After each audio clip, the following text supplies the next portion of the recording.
ખેડા જિલ્લાના ગળતેશ્વર તાલુકામાં આવેલા વણાકબોરી થર્મલ પાવર સ્ટેશનની મંત્રી કૌશિક વેકરિયાએ મુલાકાત લઈ પ્લાન્ટની ટેકનિકલ કામગીરી, વીજ ઉત્પાદન અને કાર્યક્ષમતાની વિગતવાર સમીક્ષા કરી હતી.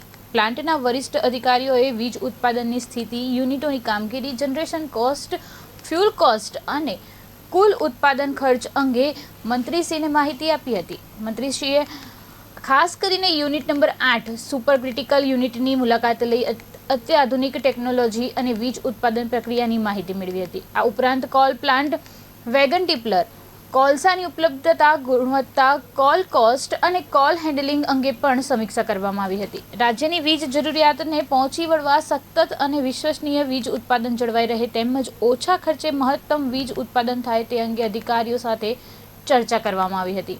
મંત્રીશ્રીએ પ્લાન્ટના અધિકારીઓ અને કર્મચારીઓની કામગીરીની પ્રશંસા કરી હતી અને ભવિષ્યમાં પણ કાર્યક્ષમતા તથા વિશ્વસનીયતા વધારવા માટે ટીમ સ્પિરિટ સાથે કામગીરી ચાલુ રાખવા પ્રેરણા આપી હતી.